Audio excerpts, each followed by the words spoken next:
Et hello les investisseurs, j'espère que vous allez bien et bienvenue dans ce nouvel épisode dans lequel on va parler principalement de Kering mais aussi de LVMH. Je voulais revenir sur le secteur du luxe et sur ces deux entreprises, notamment Kering parce qu'on avait fait une première vidéo dessus en début d'année. L'entreprise depuis a corrigé de plus de 32%. À l'époque, j'avais complètement refusé de l'acheter pour plein de raisons qu'on va voir. Notamment, je voyais des choses qui ne me plaisaient pas au niveau des décisions prises par la direction sur la gestion du business. On va voir s'ils ont corrigé ça, notamment parce qu'un nouveau PDG arrive. Le PDG de Renault, Renault d'ailleurs qui va mal au moment où je fais cette vidéo, les pauvres, ils viennent de prendre une grosse perte sur Nissan, bref, rien à voir. Revenons sur Kering. Mais donc le nouveau PDG arrive, peut-être qu'il pourrait avoir des bonnes choses sur cette entreprise. Entre-temps, je suis rentré sur LVMH. Pourquoi j'ai choisi LVMH? On va en parler aussi. Et du coup, est-ce que Kering pourrait m'intéresser? Donc voilà, on va parler de tous ces sujets en vidéo. Et évidemment, il s'agit en aucun cas de conseil en investissement. Je vous partage ma vision des choses que je fais, mais au final, vous prenez vos propres décisions. Alors, Kering, c'est un groupe spécialisé dans le luxe. Ils ont été fondés en 1963 par la famille Pinault et le fondateur, c'est François Pinault. Et ils possèdent des marques emblématiques comme Gucci, Yves Saint Laurent, Balenciaga, Bottega Veneta. Et vous voyez que j'ai du mal à prononcer ces marques tout simplement parce que je vais vous en reparler avec LVMH. Le secteur du luxe, il m'intéresse, mais c'est pas un secteur que je connais dans le détail. Je suis pas un client cible, j'imagine. En tout cas, c'est pas des produits qui au quotidien m'ont attiré à ce jour. Par contre, le secteur, lui, il m'intéresse.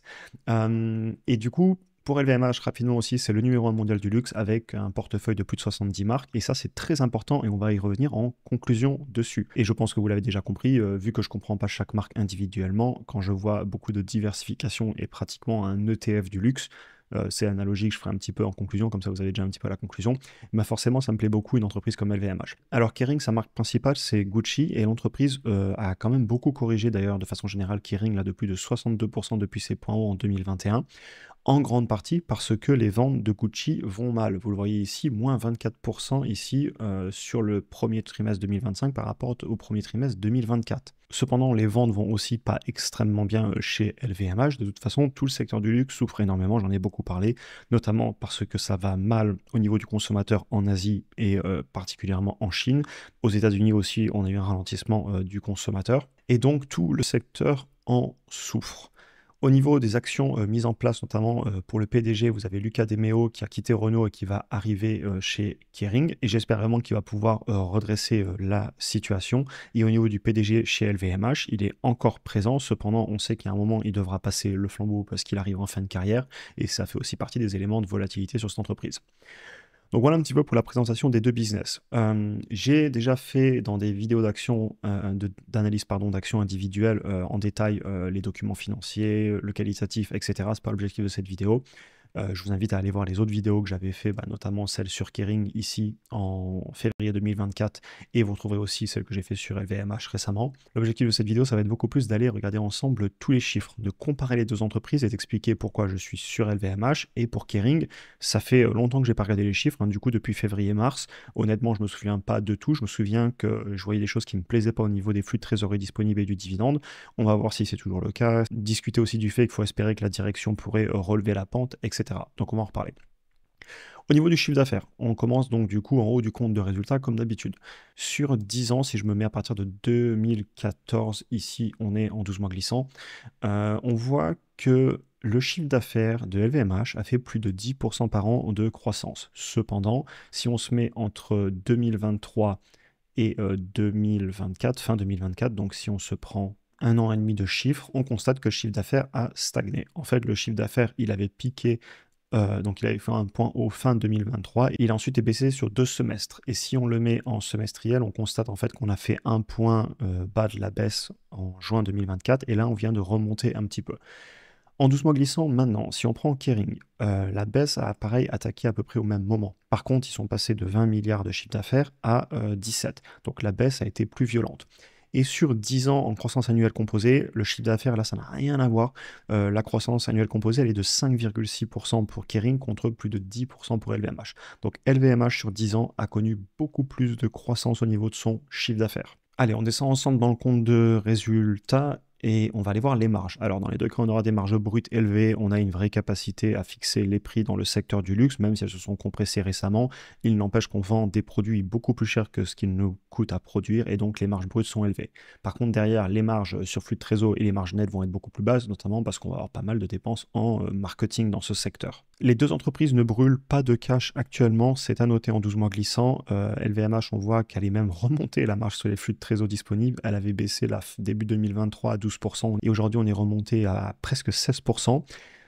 C'est plutôt la tendance inverse chez Kering. Hélas, la marge sur flux de trésorerie disponible a quand même bien baissé là récemment, et on voit qu'on est à 8%. C'est très important parce qu'on rappelle que ces deux entreprises payent des dividendes.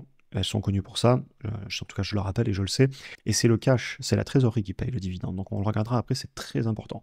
Et au niveau des bénéfices qui vont nous donner le PER plus tard, on le regardera aussi au niveau de la valorisation, les deux baissent, et par contre on a une baisse beaucoup plus violente, vous le voyez ici au niveau de mon pointeur, sur Kering. Donc encore une fois, Kering, moins de croissance sur le chiffre d'affaires, et des marges qui baissent plus fort et qui globalement sont moins bonne. On passe à la dette totale. Après, je rajouterai aussi le cash et ensuite on ira voir ce qui se passe au niveau des documents de flux de trésorerie. Alors, LVMH a plus de dettes que Kering, 2 fois plus, à savoir 19 milliards contre 40 milliards d'euros. Dans les deux cas, ça fait quand même beaucoup de milliards de dettes.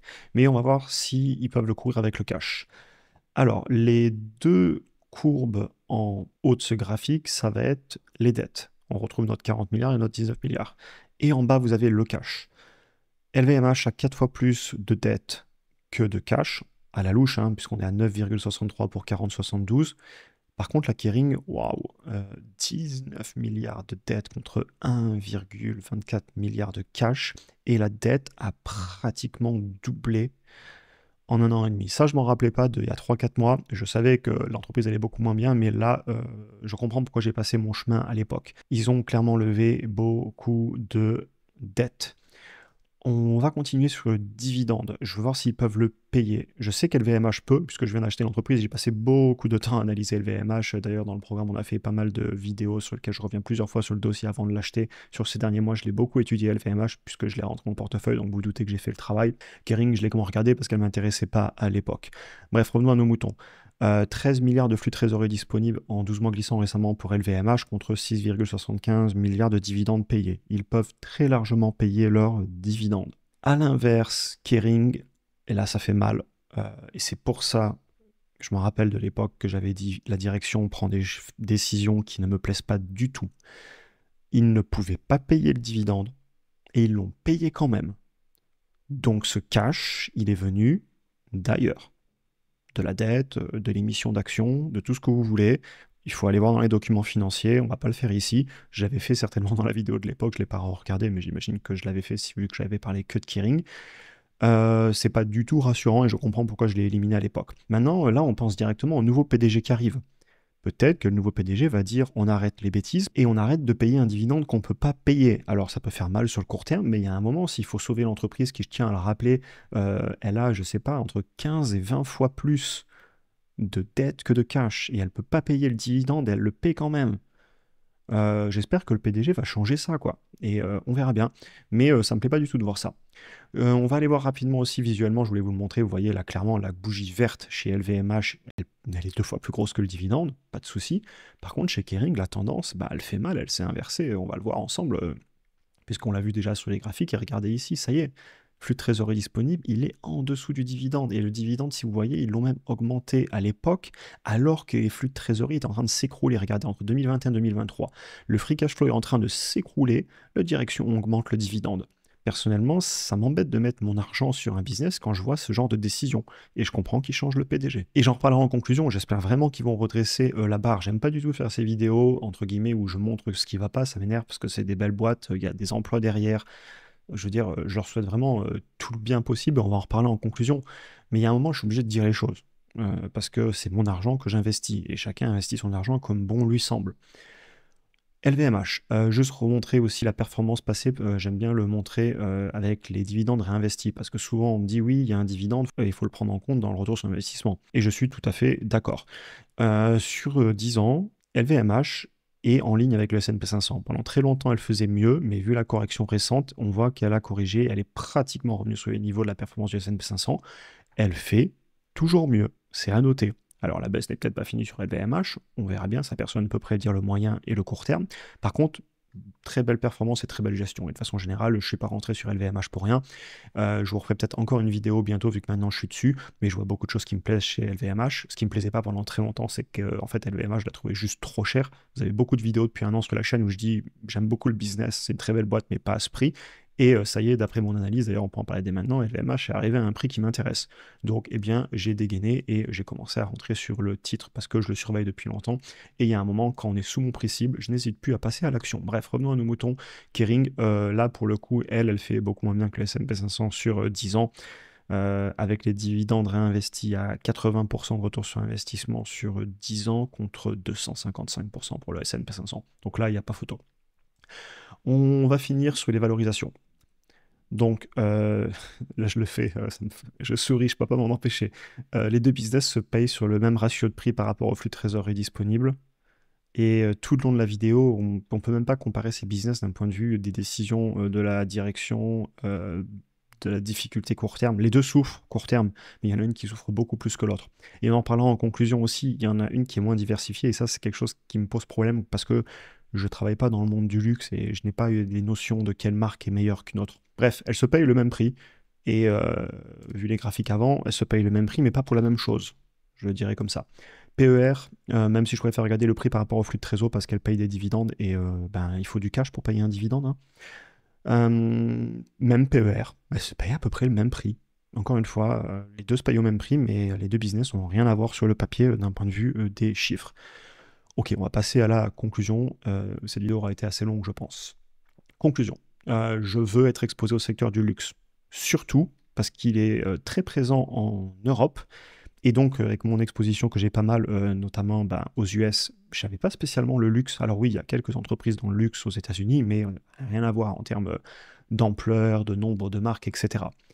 Et je tiens aussi à le dire, je n'ai aucun avantage compétitif, ça je vous le disais tout à l'heure. Savoir si Louis Vuitton c'est mieux que Gucci, etc., je ne sais pas. J'ai beaucoup étudié cependant le secteur, notamment LVMH, Hermès, Kering, mais j'en ai aussi regardé d'autres comme Richemont, Coach aux États-Unis, aussi dans un secteur différent, Race, Ferrari, dans l'automobile haut de gamme, Porsche, etc. Au final, je suis beaucoup plus à l'aise avec LVMH. Je le considère comme un ETF du luxe. J'aime beaucoup cette analogie parce qu'en fait, ils ont plus de 70 marques et regardez, ils l'ont dans les vins et spiritueux, la maroquinerie, parfumerie cosmétique, montres, bijoux. Et en face, Gucci, ils sont quand même moins diversifiés que LVMH. Et ce qui me ramène à dire que vu que c'est pas un secteur que je comprends, je suis très content d'avoir pratiquement un ETF dans ce secteur en achetant juste LVMH. Et en plus, ça me permet d'avoir fait une analyse d'action individuelle et de la payer vraiment le prix que je souhaite la payer par rapport à un ETF où on achète un panier d'actions. Et dans ce panier d'actions, vous aurez des actions sur lesquelles vous serez peut-être moins OK que la valorisation, genre Kering.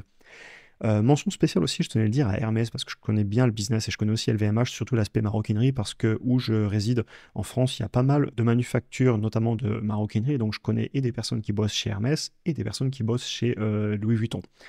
Et mention spéciale à Hermès, même si je rentre pas sur le business parce que d'un point de vue de la valorisation, elle est un peu élevée et surtout parce qu'encore une fois, c'est du monomarque. Et je comprends les avantages compétitifs énormes de Hermès, que c'est vraiment le ultra du ultra luxe, la rareté, etc. Mais la valorisation, je la surveille sur Hermès parce que si un jour elle venait à baisser beaucoup, je pourrais comprendre que le titre intéresse. Bref, revenons à nos moutons. Je me dois de protéger mon portefeuille et je ne, du coup, peux pas m'exposer à Kering. Je suis pas capable de prédire où vont aller les ventes des marques très concentrées. On retourne voir encore une fois, pas loin de la moitié du chiffre d'affaires, pas tout à fait, c'est juste Gucci. Bon, qu'est-ce qui se passe si chez Gucci ça va mal? Et d'ailleurs, il y avait plusieurs articles que j'avais lus à l'époque où justement ils avaient changé la direction artistique de chez Gucci. Et en effet, parce que pratiquement la moitié du business repose sur juste cette marque, contre en face beaucoup de marques. Certes, LVMH est aussi un peu concentré, hein, je tiens à le dire. LVMH, ils ont quelques marques, notamment dans le prêt-à-porter et aussi les liqueurs, qui pèsent beaucoup dans le chiffre d'affaires. C'est pas 70 marques qui pèsent de façon équipondérée dans le chiffre d'affaires. C'est aussi un peu concentré, mais ça reste moins concentré pour moi. Et encore une fois, je vous dis pour moi parce que c'est ma vision des choses, c'est mon analyse. Donc du coup, Kering, je suis clairement pas à l'aise du fait de cette concentration. Et au-delà de ça, je peux aussi juger les décisions très court-termistes dans les chiffres. Ça, on l'a regardé avant. Et c'est rédhibitoire pour moi de payer un dividende qu'on ne peut pas payer. C'est quelque chose que je peux pas, j'ai beaucoup de mal à le concevoir. Maintenant, un nouveau PDG arrive, à savoir aussi que tout le secteur souffre, hein. Attention, c'est pas parce que j'ai commencé à rentrer sur LVMH qu'elle va pas continuer à baisser comme Kering, hein. La baisse peut continuer, le secteur va mal, etc. Je suis incapable de dire où iront les actions sur le court terme personnellement. Mais pour Kering, la direction, déjà, ils sont en train de la changer. Ensuite, ils avaient aussi annoncé à l'époque qu'ils mettaient un accent sur la revitalisation de Gucci, qui est vraiment leur marque clé. Ils allaient faire un repositionnement créatif, monter en gamme, etc. Ils parlaient aussi de rationalisation des coûts opérationnels, de la supply chain. Tout ça, c'est des choses que j'avais dit dans la vidéo de mars, dans laquelle on avait pas mal analysé le titre. Et ils cherchent aussi à renforcer leurs autres marques, évidemment, parce que il faut qu'ils diversifient sur Bottega, Yves Saint Laurent, et ils cherchent aussi à cibler une croissance durable. En même temps, c'est logique qu'ils disent ça. Euh, je rentre pas dessus, comme je vous le disais.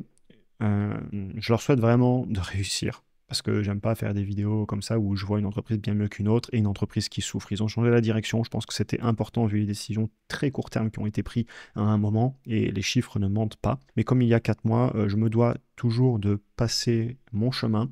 Pourquoi pas continuer à suivre le titre ainsi que Hermès et évidemment LVMH, je vais forcément continuer à la suivre puisque j'ai ouvert une position. Et ce sera tout pour aujourd'hui. À savoir que je reprends pas mal d'analyses d'actions en ce moment, vu que j'ai le temps de me reposer au studio. J'ai aussi beaucoup de travail en arrière-plan, je tiens à vous le dire. Je vous en parlerai dans quelques temps. Je suis en train de bosser sur pas mal de sujets. Et on va certainement bientôt refaire SoFi, Robinhood, Pernod Ricard, peut-être aussi LVMH, je vous le disais. Il faut aussi que je reparle de Celsius, de IMSS, une valorisation sans les GLP-1 et de Nvidia. J'ai énormément de sujets qui arrivent pour les prochaines semaines et je pense que ça va être extrêmement intéressant. Enfin voilà, j'espère que vous allez bien. Bon début d'été à vous. Je vous souhaite une excellente journée et à très bientôt pour un prochain épisode.